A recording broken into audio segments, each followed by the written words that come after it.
They said Trump was bluffing. 100% tariffs on Canada? Impossible. Economic suicide. He'd never do it. That was Saturday. By Sunday, Mark Carney was in front of cameras saying 7 words he never thought he'd say. We have no intention of doing that. No free trade deal with China. The same China he just visited. The same deal he called landmark. The same country he said was more predictable than America. 48 hours. That's how long Canada's rebellion lasted. His trade minister rushed to post on X. There's no pursuit of a free trade deal with China. Treasury Secretary Scott Bessent called it what it was. And about face? But here's what nobody's talking about. Trump knew this would happen. He gave Carney the rope on January 16th. Let him go to Beijing. Let him go to Davos. Let him give his speech about middle powers. And then he pulled. This is how Trump breaks a coalition without firing a shot. Let me show you exactly what happened. January 16th, 2026. Mark Carney stood in the Great Hall of the People in Beijing. He just signed what he called a landmark strategic partnership with Xi Jinping. The deal was simple. Canada would let 49,000 Chinese electric vehicles into the country at 6.1% tariffs, down from 100%. In exchange, China would drop tariffs on Canadian canola, lobster, and crab. Carney was beaming. He said China was a more predictable partner than the United States. Read that again. China. The country that detained 2 Canadians for over 1,000 days. The country that banned Canadian canola in retaliation for arresting Huawei's CFO. The country that runs concentration camps and threatens Taiwan. More predictable than America. That's what the Prime Minister of Canada said. In Beijing, to the world. And what did Trump say? Here's where it gets interesting. A reporter asked Trump about the deal at a White House briefing. Everyone expected an attack, a threat, a tariff announcement. Instead, Trump smiled. That's what he should be doing, Trump said. It's a good thing for him to sign a trade deal. If you can get a deal with China, you should do that. A good thing, that's what he called it. The media was confused. Carney was confused. Everyone was confused. But I'll tell you what that was. A test. Trump gave Carney enough rope. He wanted to see what Carney would do next. And Carney did exactly what Trump expected. He overreached. 4 days later, January 20th, Davos, Switzerland, the World Economic Forum. The room was packed with the world's most powerful leaders, bankers, CEOs, prime ministers. And Mark Carney took the stage. He didn't just criticize Trump. He declared war on American leadership. We're in the midst of a rupture, Carney said. Not a transition, a rupture. He said the rules-based international order was effectively dead. He said great powers were using economic integration as a weapon of coercion. He didn't say Trump's name. He didn't have to. Everyone knew exactly who he meant. And then came the line that changed everything. Middle powers must act together, because if you're not at the table, you're on the menu. Middle powers against America? Carney was building a coalition, right there, in front of the world, against the United States. The crowd loved it. Standing ovation, headlines everywhere. Carney stands up to Trump. Canada leads the resistance. He thought he was a hero. He was walking into a trap. Trump was watching. The next day, he took the same stage, same room, same audience, and he delivered his response. I watched your prime minister yesterday, Trump said, looking directly into the cameras. He wasn't so grateful. Then came the line that will be remembered. Canada lives because of the United States. Remember that, Mark, the next time you make your statements. The room went silent, but Trump wasn't finished. Within hours, he posted on Truth Social. Dear Prime Minister Carney, please let this letter serve to represent that the Board of Peace is withdrawing its invitation to you. Regarding Canada's joining what will be the most prestigious board of leaders ever assembled at any time. 1 week earlier, Carney had announced he would join Trump's Board of Peace, the new international body designed to rival the United Nations. Now he was out, uninvited, publicly, humiliatingly. Commerce Secretary Howard Lutnick piled on. Give me a break, he said on Bloomberg. They have the second best deal in the world, and all I got to do is listen to this guy whine and complain. Second best deal in the world. That's the USMCA, the trade agreement Trump negotiated in his first term, the one protecting Canada from the worst tariffs, and Carney was complaining about America while praising China. But still, Carney didn't back down. He flew home to Quebec City, called a press conference, and fired back. Canada doesn't live because of the United States, he said. Canada thrives because we are Canadian. He talked about diversity, about pluralism, about democracy. The subtext was clear. America under Trump was none of those things. Carney was drawing a line. Canada versus America. The old world versus the new? He thought he could win this fight. He was wrong. Saturday morning, January 24th, Trump posted again. If Governor Carney thinks he's going to make Canada a drop-off port for China to send goods and products into the United States, he is sorely mistaken. Governor Carney, the same insult he used for Justin Trudeau, the one that implies Canada isn't really a country, just a state waiting to be absorbed. But the insult wasn't the news. The news was what came next. China will eat Canada alive, Trump wrote, completely devour it, including the destruction of their businesses, social fabric, and general way of life. And then the hammer. If Canada makes a deal with China, it will immediately be hit with a 100% tariff against all Canadian goods and products coming into the USA. 100% on everything. Let me put that in perspective. Canada exported $419 billion worth of goods to the United States in 2024. That's 76% of everything they export: oil, cars, lumber, aluminum, steel, all of it flowing south. $3.6 billion crossing the border every single day. A 100% tariff doesn't just hurt, it ends trade. Period. No Canadian product could compete. Not oil against Texas, not cars against Detroit, not lumber against domestic suppliers. 100% means economic annihilation, and Trump just threatened it. Everyone thought it was a bluff. The media said he'd never do it. Economists said it would hurt America too. Analysts said it was negotiating theater. But Carney knew something they didn't. Trump doesn't bluff. And within 24 hours, Canada folded. Sunday, January 25th. Carney stood in front of reporters. His tone was different, quieter, more careful. "We have no intention of pursuing a free trade deal with China," he said. No intention. The same man who called China more predictable than America. The same man who signed a landmark strategic partnership 9 days earlier. The same man who stood at Davos and declared himself leader of the middle powers. Now he was backing down. What we have done with China is to rectify some issues that developed in the last couple of years, Carney said. Rectify some issues. That's what he called his landmark deal now. His trade minister, Dominic LeBlanc, had already posted on X the night before. There is no pursuit of a free trade deal with China.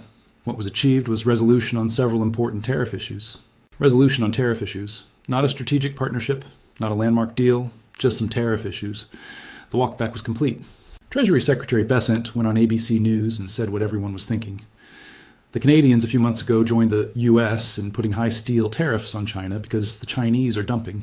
And it looks like Prime Minister Carney may have done some kind of about face. And then Bessent delivered the kill shot. I'm not sure what Prime Minister Carney is doing here, other than trying to virtue signal to his globalist friends at Davos. Virtue signal.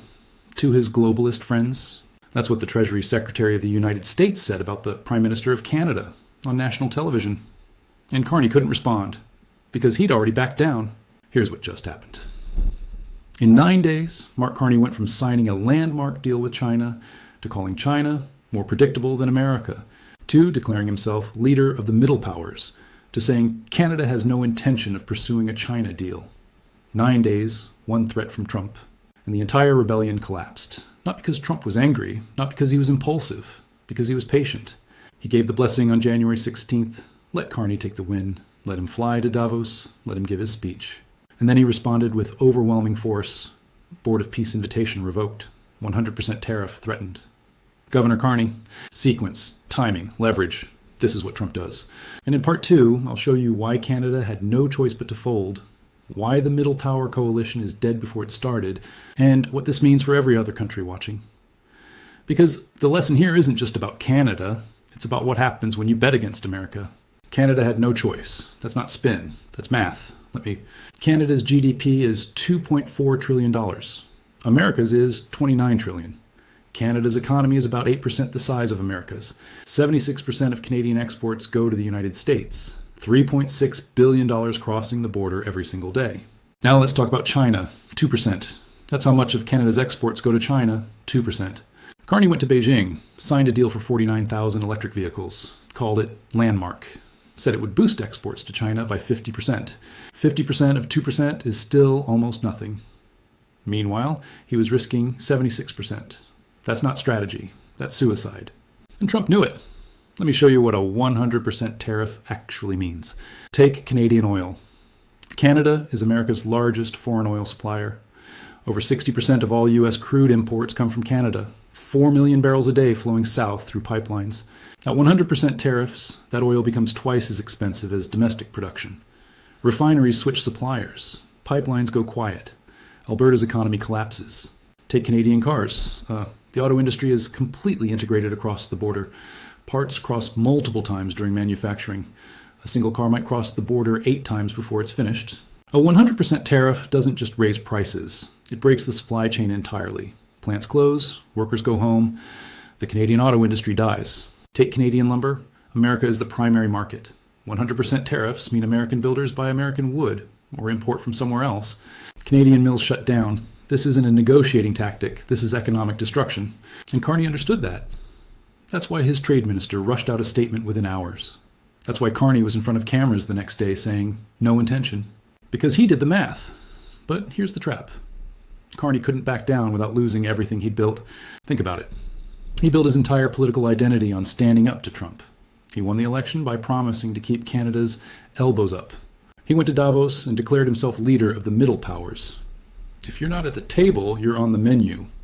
That was his line, his moment, his legacy.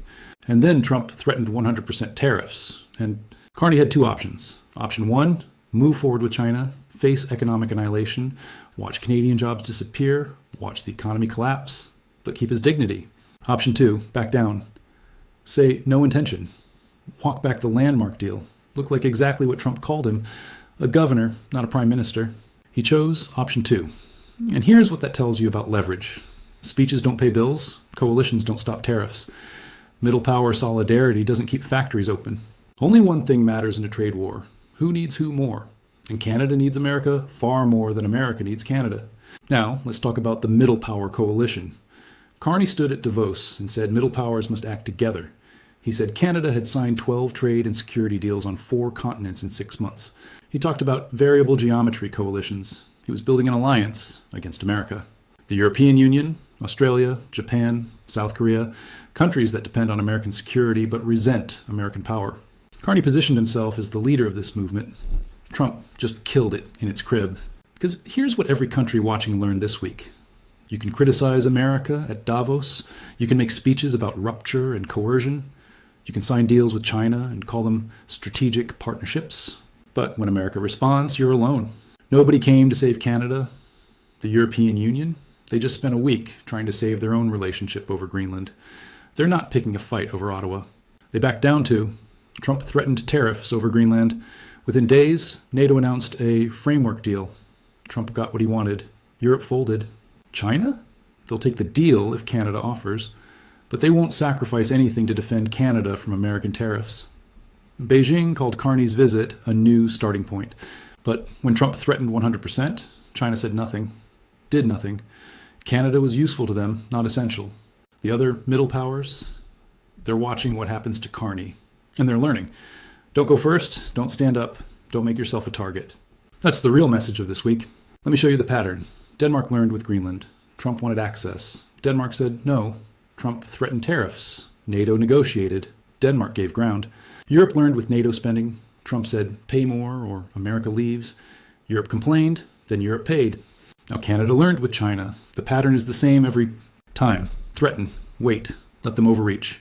Then respond with overwhelming force, not military force, economic force, the kind that can't be fought, the kind that doesn't create martyrs, the kind that just wins.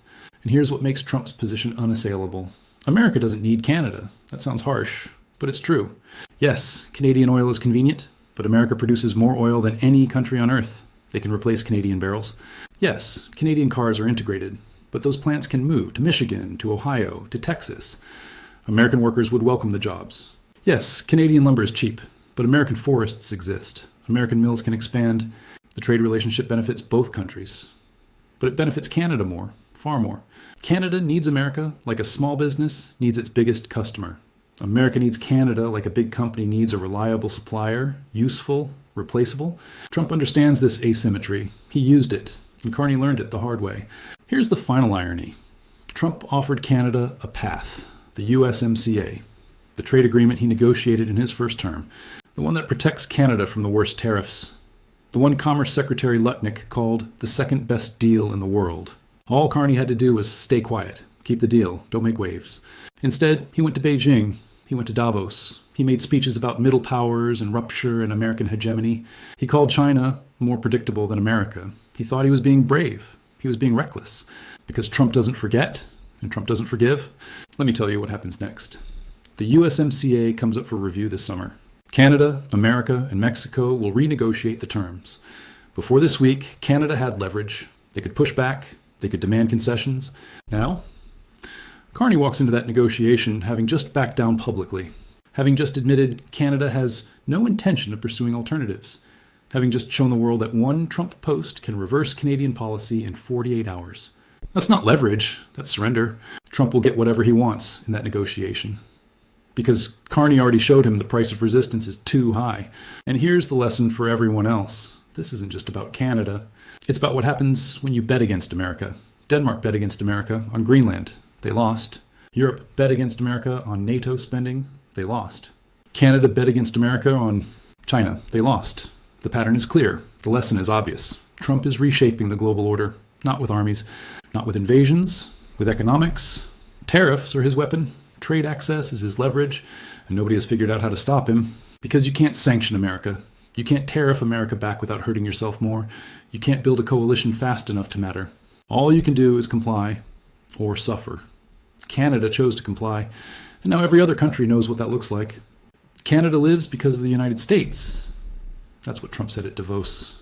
The room went silent. The media called it an insult. But here's the thing. He was right.